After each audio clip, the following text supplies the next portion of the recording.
कुछ समय पहले नूपुर शर्मा ने इतिहास के कुछ पन्नों से कुछ बातें कही और पूरा एक संगठन इकट्ठा हो गया उसका सर तन से जुदा करने के लिए। तब भी भारत के हिंदू भाई सब शांत रहे। अब बात आई दोबारा औरंगजेब की।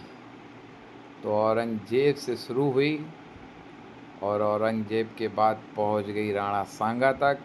राणा सांगा के बाद पहुंच गया है दलित वर्सेस राजपूत पर, और उसके बाद पहुंच गया गौशाले तक। गौशाले की दुर्गंध लोगों को खराब लगने लगी। भाई, भारत के लोगों को कब ये समझ में आएगा कि जब भारत की बेटी एक इतिहास के पन्नों की कोई बात कहती है तो लोग सर तन से जुदा करने की बात करने लगते हैं। वहीं जब अपने पूर्वजों को देशद्रोह बताया जाता है, गद्दार बताया जाता है, तब लोग दलित और क्षत्रिय राजपूत ये करने लगते हैं। कोई एक भी पार्टी का ऐसा नेता नहीं था जिसने इतिहास के पन्नों पर जो आज दलीलें दे रहा है, इतिहास की बात बता रहा है, वो तब कहाँ था जब इतिहास के पन्नों में नुपुर शर्मा ने बताया था इतिहास। तब तो उसका सर तन से जुदा करने लगा था। लोग पीछे पड़ गए थे उससे माफ़ी मंगवाने के लिए।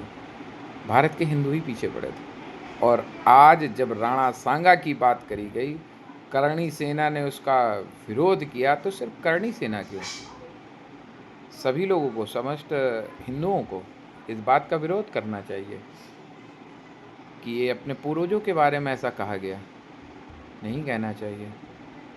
और दूसरी बात, जिनको गौशाले में दिक्कत है,